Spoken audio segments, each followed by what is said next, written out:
Back to my YouTube channel. अगर आप channel पर पहली बार आए तो चैनल को सब्सक्राइब करना ना भूलें और बेल आइकन के बटन को दबाएं ताकि आपको मेरी सारी वीडियोज़ का नोटिफिकेशन जल्दी से जल्दी मिल सके। तो आज का हमारा टॉपिक है रेस्पिरेशन।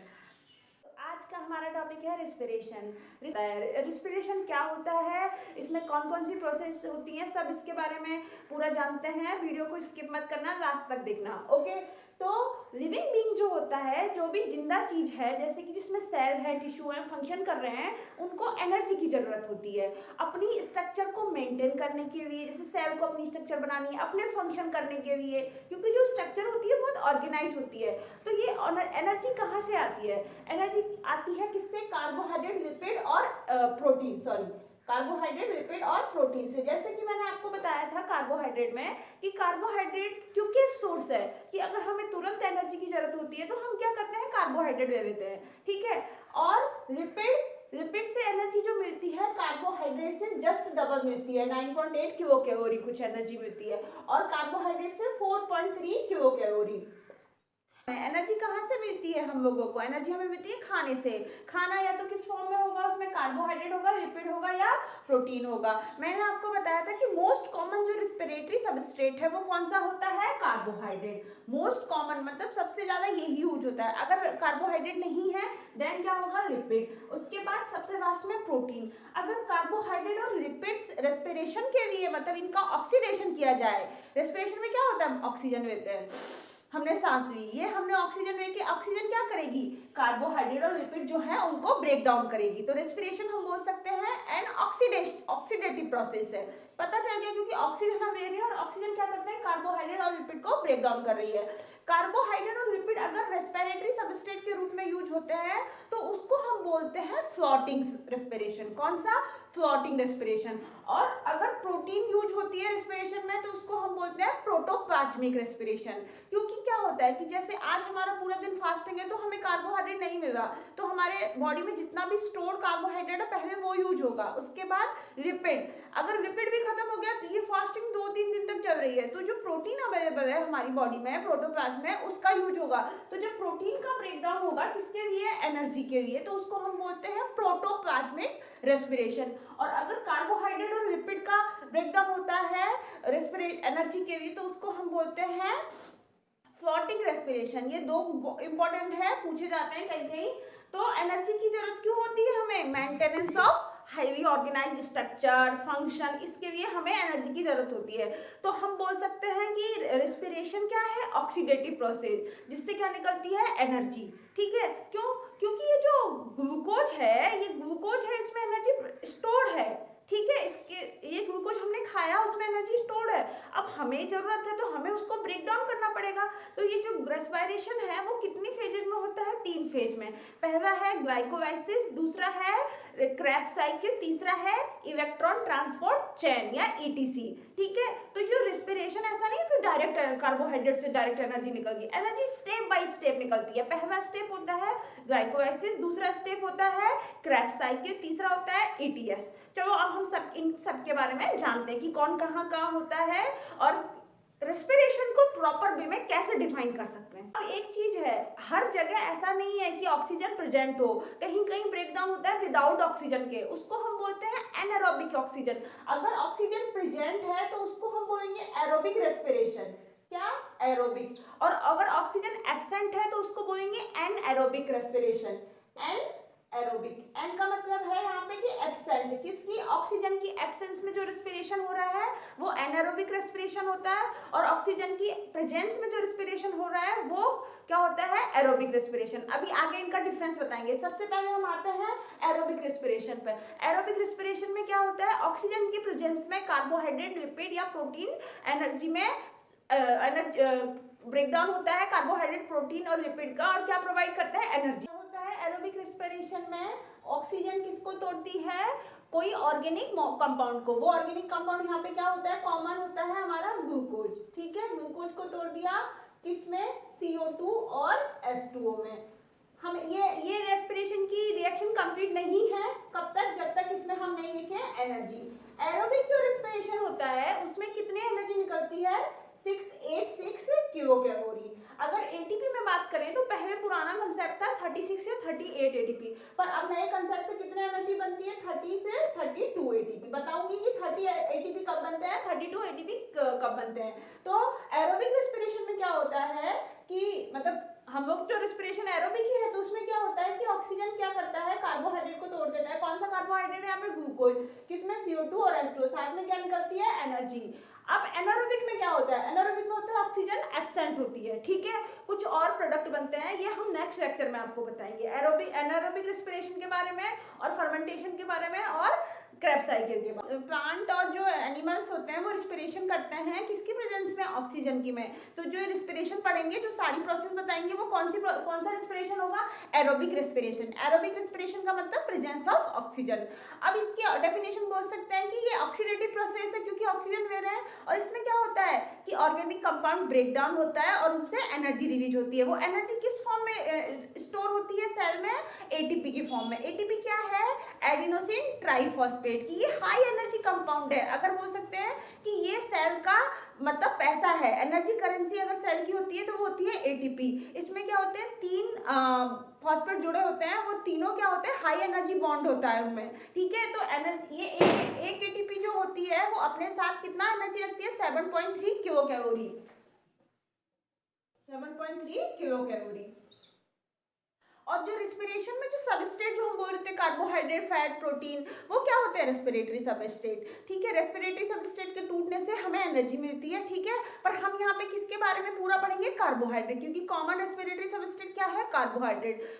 कार्बोहाइड्रेट जब ब्रेक डाउन होता है तो उसके कितने कितने स्टेप होते हैं, 3 स्टेप होते हैं। कौन कौन से, ग्लाइकोलाइसिस, क्रेब्स साइकिल और इलेक्ट्रॉन ट्रांसपोर्ट चेन। जो ग्लाइकोलाइसिस होता है वो कहाँ होता है, सेल के साइटोप्लाज्म में। सेल का साइटोप्लाज्म समझ रहे हो, सेल में सबसे बाहर होती है सेल वॉल, प्लांट की बात कर रहे हैं, उसके अंदर सेल मेम्ब्रेन, सेल मेम्ब्रेन के अंदर जो लिक्विड रहता है उसको हम बोलते हैं साइटोप्लाज्म। तो ग्लाइकोलाइसिस कहाँ होता है, साइटोप्लाज्म में। क्रेब्स साइकिल ये क्या है, ये इसमें क्या होगा, ग्लूकोज जो है, कार्बोहाइड्रेट को हमने क्या करना है, आखिरकार में हमें एनर्जी चाहिए तो कार्बोहाइड्रेट को तोड़ना है, ठीक है।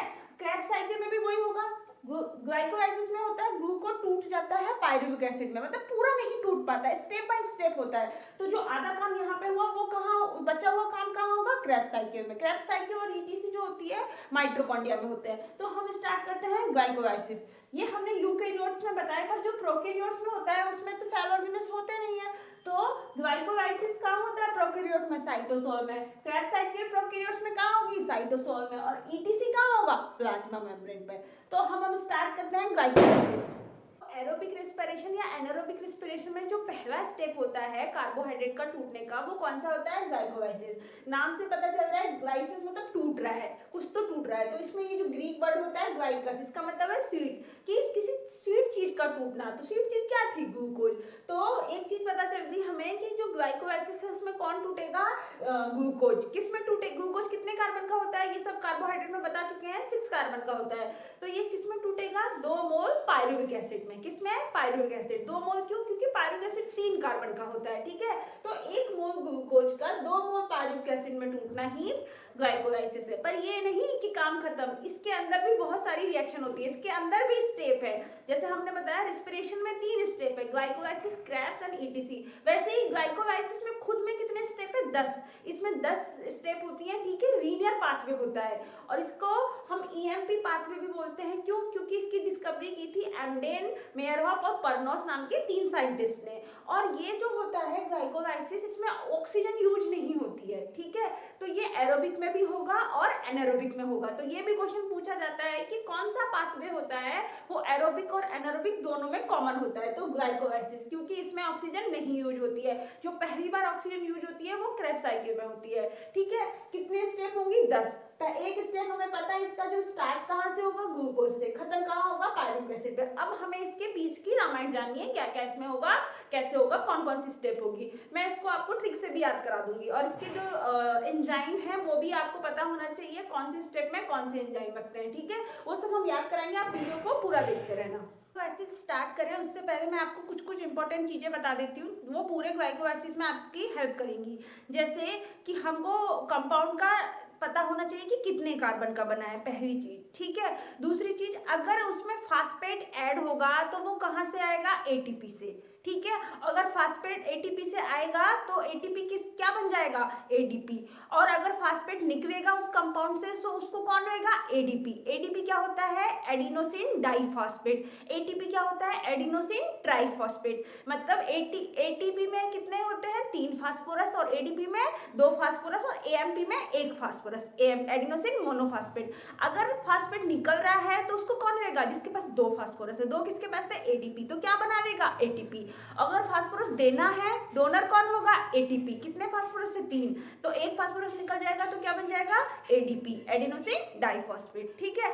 और अगर फास्फेट, अगर 6 कार्बन का कोई कंपाउंड है तो अगर फास्फेट आके जुड़ेगा तो लास्ट कार्बन पे, पहले लास्ट कार्बन पे। अगर ग्लूकोज पर आके जुड़ा तो कौन से कार्बन पर, 6 कार्बन पर, तो लिखेंगे ग्लूकोज 6 फॉस्फेट। और उसके बाद फिर जुड़ा तो फर्स्ट कार्बन पर, तो लिखेंगे ग्लूकोज 1,6 डाइफॉस्फेट, बिसफॉस्फेट। ठीक है। और अगर निकलना हो, जैसे ग्लूकोज 1,6 बिसफॉस्फेट से फॉस्फेट निकलेगा तो पहले कौन से कार्बन से निकलेगा, फर्स्ट कार्बन से। ठीक है। मतलब पहले ऐड तो होगा लास्ट कार्बन पर, उसके बाद पहले निकलेगा फर्स्ट कार्बन पर। ओके। अब हम आते हैं एंजाइम, जहां पे भी फॉस्फेट ट्रांसफर हो रहा है। ठीक है। तो ये एक एंजाइम होता है, ट्रांसफरेज ग्रुप में आता है हेक्सोकाइनेज। कौन सा, हेक्सोकाइनेज। आप याद रख लेना, क्योंकि अगर जैसे ग्लूकोज से ग्लूकोज 6 फॉस्फेट बना तो हम लिख देंगे ग्लूकोकाइनेज। ठीक है। पर आपको काइनेज, हेक्सोकाइनेज याद होना चाहिए, मतलब आपको एंजाइम याद होना चाहिए, काइनेज है, उसके आगे आपको क्या लगाना है, अगर फ्रक्टोज से तो फास्फोफ्रक्टोकाइनेज। ठीक है। ग्लूकोज से ग्लूकोज 6 ग्लूकोकाइनेज। पर अगर आप हेक्सोकाइनेज भी लिखेंगे तो भी चलेगा। ठीक है। ग्लाइकोलाइसिस जो है वो स्टार्ट किससे होगा, ग्लूकोज से। ग्लूकोज जैसे ही सेल के अंदर आया साइटोप्लाज्म में, तो उसको पता चल गया कि यहाँ पर तो मेरे मारने की साजिश हो रही है, मेरे को तोड़ा जाएगा। तो ये क्या करता है, भागने की कोशिश करेगा। तो ये भागे नहीं, इसके लिए इस पे क्या कर देते हैं, इस पे फास्फेट जोड़ देते हैं। ग्लूकोज कितने कार्बन का, 6 कार्बन का। हम यहाँ पे लीनियर बता रहे हैं। ठीक है। कितने कार्बन का, 6 कार्बन का। तो 1 2 3 4 5 6। तो हम क्या करें, ये भागे ना, कि ये साइटोप्लाज्म में ही रहे, दोबारा भागे नहीं, क्योंकि इसको पता चल चुका है कि ये मुझे तोड़ेंगे। तो इसलिए हम क्या करते हैं, इस पे जो छठा कार्बन है उस पे फास्फेट जोड़ देते हैं। ठीक है। छठे कार्बन पे मैंने आपको बताया कि जो जुड़ेगा फास्फोरस वो लास्ट कार्बन पर जुड़ेगा, और जो निकलेगा वो पहले फर्स्ट कार्बन पर। फास्फोरस कौन देगा यहाँ पर, एटीपी। एटीपी के पास कितने फास्फोरस, 3, एक इसको दे दिया तो किसमें चेंज हो गया, एडीपी। और ग्लूकोज किसमें चेंज हो गया, ग्लूकोज 6 फॉस्फेट। किसमें चेंज हो गया, ग्लूकोज 6 फॉस्फेट। ठीक है। अब मैंने आपको बताया जहां पर भी अगर फॉस्फेट ग्रुप का ट्रांसफर हो रहा है तो वहां पर एक एंजाइम आएगा, कौन सा, हेक्सो। मतलब वो एंजाइम का जो ग्रुप होता है वो ट्रांसफरेज होता है, एंजाइम का नाम होता है काइनेज। ठीक है। पर आपको अगर मतलब आपको ऐसे नहीं याद रहेगा कि कितने कार्बन का है ये ग्लूकोज, 6 कार्बन का, तो हम लिख देते हैं हेक्सोकाइनेज। याद रखना ये हमेशा के लिए है। अगर कहीं पर भी फॉस्फेट ग्रुप का ट्रांसफर हो रहा है, एटीपी से एडीपी बन रहा है, तो वो वहां पर कौन सा एंजाइम आता है, काइनेज। और ये ग्लूकोज 6 कार्बन का है तो हमने इसको क्या लिख दिया, हेक्सोकाइनेज। आप इसको काइनेज भी लिख दोगे तो चलेगा। चलो ये तो हो गई हमारी पहली स्टेप। ओके। ग्लूकोज फॉस्फेट है, ये फिर से भागने की कोशिश ना करे तो क्या करता है, इसको किसमें चेंज हो जाता है, इसको हम किसमें चेंज कर देते हैं, इसका आइसोमर में। आइसोमर ग्लूकोज का कौन है, याद करो, कार्बोहाइड्रेट में पढ़ाया था, ग्लूकोज फ्रक्टोज। ठीक है। एंजाइम कौन सा होगा यहाँ पे, आइसोमरेज। कुछ नहीं है नाम याद करने में, क्योंकि आइसोमर में चेंज हो रहा है। ठीक है। और कुछ चेंज नहीं हो रहा है इसमें, ग्लूकोज से क्या, ग्लूकोज 6 फॉस्फेट से फ्रक्टोज 6 फॉस्फेट बन रहा है। ठीक है। अभी भी 6 कार्बन और 1 फास्फोरस है। दोनों स्टेप यहाँ पे क्लियर हो गई, कोई कंफ्यूजन नहीं है। पहले स्टेप में कौन सा एंजाइम, काइनेज, दूसरे स्टेप में आइसोमरेज। ठीक है। अब हम आते हैं तीसरी स्टेप पे। तो फ्रक्टोज 6 फॉस्फेट भागे ना, सब भागना चाहेंगे ना, क्योंकि इनका कत्ल हो रहा है, क्योंकि अनस्टेबल कंपाउंड होते हैं। ठीक है। तो क्या होता है, ये अपनी पुरानी वाली स्टेज में ना जाए, इसीलिए क्या होता है कि एक और फास्फोरस जोड़ दिया जाता है। फास्फोरस कहां से आएगा, एटीपी से। एटीपी एक फास्फोरस देके किसमें चेंज हो जाएगा, एडीपी में। मैंने आपको क्या बताया, अगर दूसरा फास्फोरस आ रहा है तो वो कहां पे जुड़ेगा, फर्स्ट पे, फर्स्ट कार्बन पर, क्योंकि लास्ट कार्बन जो है उस पे ऑलरेडी फास्फोरस है। तो क्या बन गया, फ्रक्टोज 1,6 बिसफॉस्फेट। बिस का मतलब 2। ओके। फ्रक्टोज 1,6 बिसफॉस्फेट हो गया। कितने कार्बन है अभी भी? 6 कार्बन। ठीक है, कितने फास्फोरस? 2 फास्फोरस। अब एक और चीज, चलो पहले एक बार हम 10 रिएक्शन जान लेते हैं, उसके बारे में और उसके बाद बताएंगे। एंजाइम यहाँ पे कौन सा आएगा? फास्फोरस का ट्रांसफर हो रहा है, कौन सा एंजाइम? काइनेज। तो यहाँ पर लिख सकते हैं फास्फोफ्रक्टोकाइनेज। अगर आपको कंफ्यूजन हो तो आप काइनेज भी लिख देना, पर नाम क्या है उसका? फास्फोफ्रक्टोकाइनेज। ये हमारी हो गई तीसरी। ठीक है, थर्ड स्टेप में क्या हो गया हमारा? फ्रक्टोज 6 फॉस्फेट से क्या बन गया? Fructose 1,6 diphosphate. अब याद रखो कार्बन नंबर, फ्रक्टोज में कितने कार्बन होते हैं? 6 कार्बन, क्योंकि ग्लूकोज का आइसोमर है, आइसोमर मतलब कार्बन नंबर तो सेम होगा। कितने फास्फोरस है? 2। अब याद करो सिंपलेस्ट जो कार्बोहाइड्रेट थे, ये क्या करता है? फ्रक्टोज जो 6 फॉस्फेट है वो किसमें टूट जाता है? सिंपलेस्ट कार्बोहाइड्रेट याद करो 3 थे, कौन कौन से? ग्लिसरेल्डिहाइड और DHA डाइहाइड्रोक्सी एसीटोन।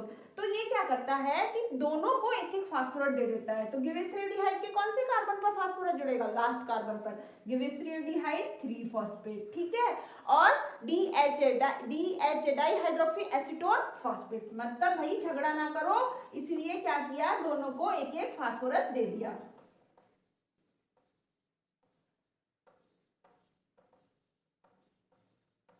ओके, मतलब क्या हुआ? चौथी में क्या हुआ? फ्रक्टोज 1,6 डाइफॉस्फेट जिसके पास 6 कार्बन थे और 2 फास्फोरस थे, वो 3-3 कार्बन के 2 कंपाउंड में टूट गया। हमें पता है मोनोसेकेराइड में मैंने वीडियो डाली थी, उसमें हमने बताया था कि सिंपलेस्ट जो कार्बोहाइड्रेट होते हैं वो 3 कार्बन के होते हैं। क्या नाम था? ग्लिसरेल्डिहाइड। कि कौन से कार्बन पर जुड़ेगा? 3rd कार्बन पर। तो यहाँ पे बन गया ग्लिसरेल्डिहाइड 3 फॉस्फेट और यहाँ पे बन गया डाइहाइड्रोक्सी एसीटोन फॉस्फेट। तो ये दोनों भी आइसोमर है।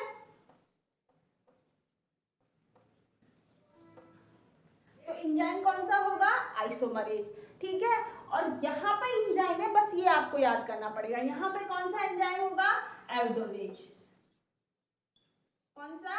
एल्डोवेज। ओके, एक और चीज आप याद रखना, जितनी भी जो एंजाइम जो होती है, रिएक्शन जो काइनेज के थ्रू होती हैं, उसमें वो सारी रिएक्शन क्या होती है? इरिवर्सिबल होती है। क्या होती है? इरिवर्सिबल।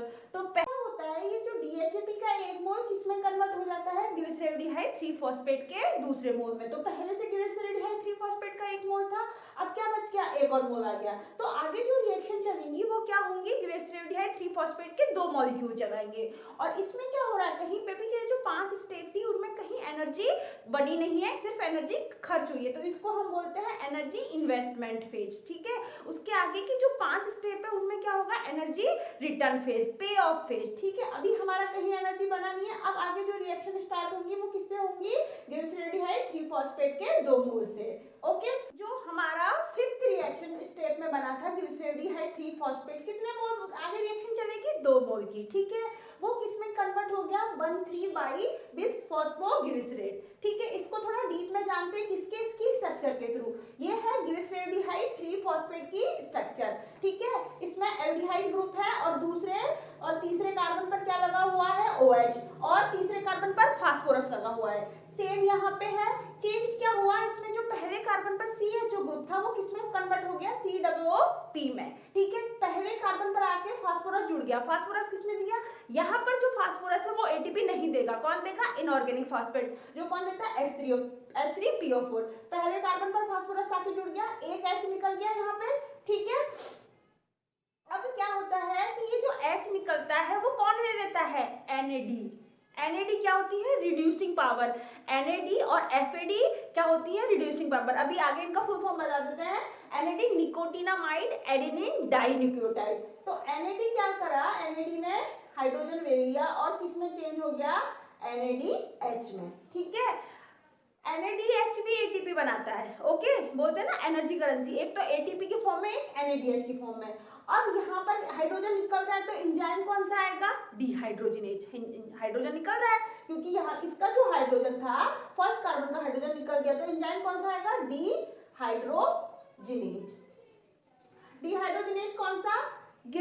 नाम लगा दो, अगर आप सिंपल लिख दोगे कोई बात नहीं, अगर आप लिखना चाहो गिवेस्ट्रेल्डिहाइड 3 फॉस्फेट डी हाइड्रोजनेज, ये कौन सी रिएक्शन होगी? 6 रिएक्शन। ये इंपॉर्टेंट रिएक्शन है। क्या क्या इसमें वाटर मॉलिक्यूल ऐड होता है, ठीक है, और इनऑर्गेनिक फॉस्फेट आता है, और गिवेस्ट्रेल्डिहाइड 3 फॉस्फेट किसमें कन्वर्ट होता है? 1,3 बाई PGA 1,3 बिस फॉस्फोग्लिसरेट, ठीक है। और इसमें एक दो, अब सब चीज दो चलेगी तो इसमें दो मॉलिक्यूल क्या बनते हैं? NADH। याद रखना कौन सी रिएक्शन में बने हैं NADH? 6 रिएक्शन में। 6 रिएक्शन कंप्लीट हो गई। अब हम आते हैं 7 रिएक्शन पर। अभी ATP नहीं बना है, अभी सिर्फ NADH बना है। ओके, 1,3 बिस फॉस्फोग्लिसरेट।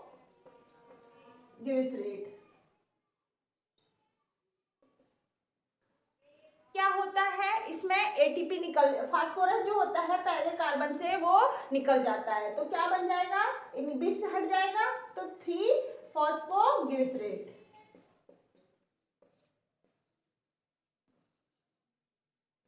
ATP निकला तो किसने दिया? ADP ने। किसमें कन्वर्ट हो गया? ATP फॉस्फेट ट्रांसफर हो रहा है तो कौन सा एंजाइम? काइनेज। लगा सकते हैं ग्लिसरेट काइनेज, इसका नाम लिख के लिख सकते हैं काइनेज, ठीक है। अगर सिंपल काइनेज लिख दोगे तो भी चलेगा आपको, है ना। अब ये जो ATP बन रहा है, अगर ADP से डायरेक्ट ATP बनता है तो उसको, ये कौन सी रिएक्शन है हमारी? 7। अगर ADP से ATP बन रहा है डायरेक्ट तो उसको हम बोलते हैं सबस्ट्रेट लेवल फास्फोराइलेशन। अभी बताते हैं नेक्स्ट में, ठीक है।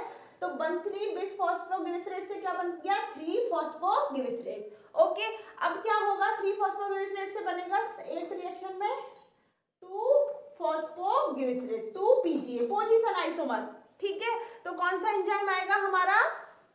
म्यूटेज। कौन सा एंजाइम? म्यूटेज। 3 PGA से क्या बना? 2 PGA, ठीक है। कुछ चेंज नहीं हुआ। जो फास्फोरस की पोजीशन थी, जो पहले तीसरे पे थी, किस पे आ गई? दूसरे पे, पोजीशन आइसोमर, ठीक है। 2 PGA से सेकंड लास्ट प्रोडक्ट बनेगा। अब 8 तक तो हम पढ़ गए हैं। अब कौन सा बनेगा? 9वीं रिएक्शन, उसके बाद सेकंड प्रोडक्ट होगा। उसके बाद 10th, हमें पता है 10th का प्रोडक्ट पता था हमें, क्या? पायरुवेट। चलो, 2 फॉस्फोग्लिसरेट से अब बन गया 2 फॉस्फोइनोल पायरुवेट। क्या बन गया? 2 फॉस्फोइनोल पायरुवेट, 2 PEP, ठीक है। हाँ, ये 2 का मतलब ये नहीं 2 मोल नहीं, ये मतलब फास्फोरस जो है वो दूसरे कार्बन नंबर पे है। इसका मतलब 2 मोल अगर मैं लिखूंगी वो इधर लिखूंगी, ठीक है। 2 1 2 जो लग रहा है 1 3 बाई PJ, इसका मतलब पोजीशन ऑफ फास्फोरस। 2 PEP बन गया। अब लास्ट प्रोडक्ट क्या है हमारा? पायरुवेट। ये तो हमें पता ही है, पायरुविक एसिड। फॉस्फोइनोल पायरुवेट से पायरुविक एसिड बनता है। ग्लिसरेट से 2 PGA से फॉस्फोइनोल 2 PEP बन रहा है तो एंजाइम आएगा, नाम से आएगा इनोवेज, ठीक है। प्रोडक्ट के नाम से याद रख लिया, इनोवेज। और 2 PEP से पायरुविक एसिड बन रहा है तो इसमें तो फास्फोरस है, इसमें फास्फोरस है नहीं तो फास्फोरस निकल गई। कौन लेगा फास्फोरस को? ADP। क्या बनाएगा? ATP, ठीक है। जहां पर ATP हो रहा है, फास्फोरस ट्रांसफर हो रहा है, कौन सा एंजाइम? काइनेज। तो ये जो हमारी 5th से लेके ये लास्ट प्रोडक्ट कितने, सबके 2-2 मोल बन रहे हैं, ठीक है। 5th से लेके जितने भी हमारे प्रोडक्ट बने थे वो कितने मोल थे? 2-2 मोल। तो ये सब भी 2-2 मोल बनेंगे। एक बार हम फिर से पूरा ग्लाइको एसिड बताते हैं। अभी जब हम पढ़ रहे थे तो एक वर्ड आया था सबस्ट्रेट लेवल फास्फोराइलेशन। फास्फोराइलेशन मतलब सिंथेसिस ऑफ ATP। तो फास्फोराइलेशन भी 2 होता है, ऑक्सीडेटिव फास्फोराइलेशन और सबस्ट्रेट फास्फोराइलेशन। और एक फास्फोराइलेशन फोटोसिंथेसिस में आता है जिसको हम बोलते हैं फोटोफास्फोराइलेशन, ठीक है। तो यहाँ पे रेस्पिरेशन में सबस्ट्रेट ऑक्सीडेटिव फास्फोराइलेशन और सबस्ट्रेट लेवल फास्फोराइलेशन, ठीक है। सबस्ट्रेट लेवल फास्फोराइलेशन में क्या होता है कि फास्फोराइलेशन मींस क्या होता है? ATP का बनना। किससे? ADP और इनऑर्गेनिक फॉस्फेट से ATP का बनना, ओके। अब सबस्ट्रेट फास्फोराइलेशन में डायरेक्ट ATP बन जाता है, किसी तामझाम की जरूरत नहीं है, ठीक है। कोई अलग एक्स्ट्रा मेहनत नहीं करनी होती है। ऑक्सीडेटिव फास्फोराइलेशन में क्या होता है? NADH और FADH से ATP का बनना। NADH FADH क्या होते हैं? रिड्यूसिंग पावर, ठीक है। इनमें एनर्जी स्टोर रहती है, ठीक है। अब इसकी फुल फॉर्म है निकोटिनामाइन एडेनिन डाइन्यूक्लियोटाइड। इस एक NADH से बनता है 2.5 ATP, ठीक है। और एक FADH से बनता है 1.5 ATP। किसके थ्रू? जो लास्ट प्रोसेस है फोटोसिंथेसिस की, कौन कौन सी, इलेक्ट्रॉन ट्रांसपोर्ट चेन। तो ये FADH और NADH, FADH टू NADH जो बनते हैं ना ग्लाइकोलाइसिस ऑफ क्रेब्स में, सब कहाँ जाते हैं, ETS में। क्यों, ETS में ही NADH FADH के पास जो एनर्जी स्टोर है वो किस में कन्वर्ट होती है, ATP में। ओके, कहाँ से स्टार्ट हुआ था, ग्लूकोज से, कितने मोल, 1 मोल। कहाँ पे खत्म होगा, पायरुवेट पे, कितने मोल, 2 मोल। ठीक है, ग्लूकोज भाग ना जाए इसलिए हम क्या कर देते हैं, ग्लूकोज पर क्या ऐड कर दिया, ATP। ठीक है, ग्लूकोज किसके साथ मिला दिया, दोस्ती करा दी ATP के साथ। ATP क्या देता है ग्लूकोज को, एक फास्फोरस। ठीक है, वो कौन से कार्बन पर जुड़ता है, 6 कार्बन पर, तो बना ग्लूकोज 6 फॉस्फेट। ग्लूकोज 6 फॉस्फेट भी किस में कन्वर्ट हो जाता है, अपने आइसोमर में। कौन है, फ्रक्टोज 6 फॉस्फेट। फ्रक्टोज 6 फॉस्फेट के पास वापस ATP आता है और ATP में कन्वर्ट हो जाता है, एक और फास्फोरस दे देता है। वो कहाँ जुड़ता है, फर्स्ट कार्बन पर, तो क्या बनता है, फ्रक्टोज 1,6 बाइफॉस्फेट। उसके बाद इसमें फ्रक्टोज 1,6 बाइफॉस्फेट के पास बिसफॉस्फेट के पास 2 फास्फोरस है और 6 कार्बन है। ठीक है, तो वो किस में टूट जाता है, 3-3 कार्बन के 2 कंपाउंड में, दोनों को एक फास्फोरस दे देता है ताकि झगड़ा ना हो।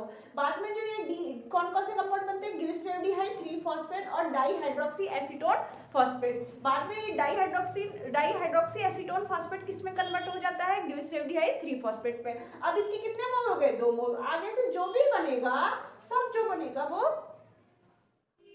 2 मोल बनेंगे। ठीक है, ग्लिसरेल्डिहाइड 3 फॉस्फेट किस में कन्वर्ट हो गया, 1,3 बाई फॉस्फोग्लिसरेट में। इस जगह क्या बनता है, कौन सा एंजाइम था, याद करो, डिहाइड्रोजनेज। और क्या बनता है, NADH, जो क्या है, रिड्यूसिंग पावर। ठीक है, 1,3 बाई PGA से क्या बनता है, 3 PGA, एक फास्फोरस और हट जाता है, तो कितने मोल बनते हैं ATP के, 2 मोल। सब कुछ यहाँ के बाद 2 मोल चलेगा क्योंकि ये कौन सा फेज है, एनर्जी जनरेशन फेज। यहाँ पे ग्लिसरेट 3 फॉस्फेट के 2 मोल हो गए थे। ठीक है, 1,3 बाई PGA से क्या बन गया, 3 PGA। अब फास्फोरस का पोजीशन चेंज हो जाता है, उसके बाद क्या बन जाता है, 2 PGA। ठीक है, 2 PGA से सेकंड लास्ट प्रोडक्ट क्या बनता है, 2 फॉस्फोइनोल पायरुवेट। लास्ट प्रोडक्ट हमें पता है पायरुवेट। इसके पास तो फास्फोरस नहीं है, तो इसके पास 2 फास्फोरस थी। ठीक है, इसके पास एक फास्फोरस थी दूसरे कार्बन पर, वो कहाँ निकल गए, किस फॉर्म में, ATP के फॉर्म में। तो कितना ATP, 2 ATP, क्योंकि ये सारी रिएक्शन जो हो रही है वो 2-2 रिएक्शन हो रही है, मतलब 2 मोल की हो रही है। ग्लिसरेल्डिहाइड फॉस्फेट 2 मोल थे,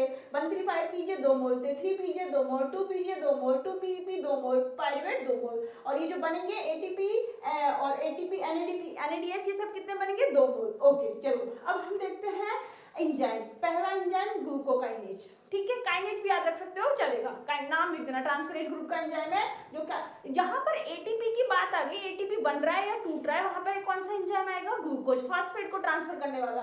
ठीक है, उसके बाद आइसोमरेज, ग्लूकोज किसमें कन्वर्ट हुआ, फ्रक्टोज में, आइसोमरेज। उसके बाद फिर ATP की बात आ गई, कौन सा, काइनेज, लिखती है फास्फोफ्रक्टोकाइनेज। ठीक है, डिफरेंस करने के लिए कि सारे काइनेज एक जैसे नहीं है, अलग अलग सब ग्रुप है काइनेज के। अगर आप काइनेज भी लिखोगे चलेगा। उसके बाद फ्रक्टोज 1,6 बाइफॉस्फेट जो चेंज हुआ, कौन सा एंजाइम था, एल्डोज। ठीक है, कन्वर्ट किसमें होता है, एल्डिहाइड में और डाइहाइड्रोक्सी एसीटोन फॉस्फेट में। ये यहाँ पर 5वें में कौन सा एंजाइम था, दोनों आपस में आइसोमर है। ठीक है, उसके बाद 6 में NADH बन रहा है, जहां पर NADH आ रहा है वहां पे आंख बंद करके लिख दो क्या, डिहाइड्रोजनेज। ठीक है, उसके बाद 7 में फिर से ATP बन रहा है, तो क्या लिख दिया, काइनेज। ठीक है, ग्लिसरोकाइनेज, या आप काइनेज भी लिख सकते हो सिंपल। 8 में क्या हो गया, पोजीशन आइसोमर बन रहे हैं, म्यूटेज। ये भी है ना आइसोमर का ही एग्जांपल है। ठीक है, सब क्लासेज में आता है। उसके बाद फॉस्फोइनोल पायरुवेट से क्या 2 PGA से क्या बन रहा है, फॉस्फोइनोल पायरुवेट। तो एंजाइम कौन सा हो गया, इनोलेज। ठीक है, लास्ट में हमें पता है ATP बन रहा है, तो कौन सा एंजाइम आ गया हमारा, पायरुवेट काइनेज। चलिए, एक NADH से कितना ATP बनता है, 2.5 ATP। तो कितने NADH बने थे हमारे ग्लाइकोलाइसिस में, 2 NADH। तो टोटल कितने ATP बने, 5 ATP। ठीक है, 5 ATP बन गया NADH से। ये तो हमारा ऑक्सीडेटिव फॉस्फोराइलेशन। ठीक है, और ये सबस्ट्रेट लेवल फॉस्फोराइलेशन से कितने ATP बने हमारे, 4। कौन कौन सी रिएक्शन में, 7 और 10 रिएक्शन में। और खर्च कितने हुए, मतलब 2। तो अगर पूछा जाए कि net gain of ATP glycolysis कितना होगा, तो 4 - 2, नेट गेन ऑफ ATP 2। ये क्वेश्चन JRF SRF में पूछा जाता है, नेट गेन ऑफ ATP। ठीक है, कितने, 2 मोल, क्योंकि सबस्ट्रेट लेवल से कितने बने, 4, खर्च कितने हुए, 2। तो हम यहाँ पर NADH की बात नहीं कर रहे हैं। पर अगर पूछा जाए टोटल कितने ATP बनते हैं, टोटल ATP बनते हैं हमारे 9 ATP, खर्च कितने होते हैं, 2 ATP। तो कितने टोटल ATP बने, 7 ATP। क्लियर है, ग्लाइकोलाइसिस में 10 स्टेप होती हैं। ठीक है, जहां पर भी फास्फेट ग्रुप का ट्रांसफर हो रहा है वहां पे या तो ATP बनेगा या ATP खर्च होगा, वहां पे कौन सा एंजाइम आएगा, कौन सा एंजाइम आएगा? काइनेज ग्रुप का एंजाइम। जो ट्रांसफरेज ग्रुप का एंजाइम है वो है काइनेज। ठीक है, कौन सी पे बनता है? 7th पे और 10th पे। देखते हैं एक बार फिर से एनर्जी बैलेंस कितना ग्लाइकोलाइसिस में होता है। मैंने आपको बताया था टोटल एटीपी कितने बने थे? 4 एटीपी 7th में और 10th रिएक्शन में। हमने बताए थे 2-2 एटीपी बनते हैं। ठीक है, 4 एटीपी और खर्च हुए थे 2 एटीपी पहली रिएक्शन में और थर्ड रिएक्शन में। तो नेट गेन ऑफ एटीपी कितना हो गया? 2 एटीपी। ये क्वेश्चन पूछा जाता है। नेट गेन, अगर नेट वर्ड कहीं पे आ जाएगा तो उसका मतलब 2 एटीपी। ठीक है, एनएडीएच कितने बने थे हमारे? 2 एनएडीएच। एक एनएडीएच इक्वल टू 2.5 एटीपी। तो 2 एनएडीएच इक्वल टू 5 एटीपी। तो टोटल एटीपी ग्लाइकोलाइसिस में कितने बने? 7 एटीपी। ठीक है, अभी तो हमें पता ही नहीं है कि क्रेब्स में कितने बनने हैं। तो हमें ये पता था कि ग्लूकोज में जितनी एनर्जी थी हमने उससे कितना एटीपी ले लिया? 7 एटीपी हमारे सिंथेसिस हो गए हैं ग्लाइकोलाइसिस में। पहले क्या करते थे? एक एनएडीएच से 3 एटीपी मानते थे। ठीक है, तो यहाँ पर 2 एनएडीएच से 6 एटीपी तो 8 एटीपी होता था। पर आज का ये नया कंसेप्ट है, एक एनएडीएच से कितने एटीपी बनते हैं? 2.5 एटीपी और टोटल एटीपी कितने बनते हैं? 7 एटीपी ग्लाइकोलाइसिस में। ठीक है, ये ग्लाइकोलाइसिस का ओवरव्यू है एनर्जी। तो हमने ग्लाइकोलाइसिस को कंप्लीट कर लिया है। ग्लाइकोलाइसिस की 10 स्टेप 10 एंजाइम हमने सारे बता दिए हैं। अगर कोई भी कंफ्यूजन हो तो आप मुझे ज़रूर कमेंट बॉक्स में बताना। और अगर आपको वीडियो पसंद आए, ग्लाइकोलाइसिस पसंद आए तो इस वीडियो को शेयर करना और चैनल को सब्सक्राइब करना ना भूलना और बेल आइकन को प्रेस करना ताकि आपको मेरी सारी वीडियो का नोटिफिकेशन मिल सके। Thank you so much.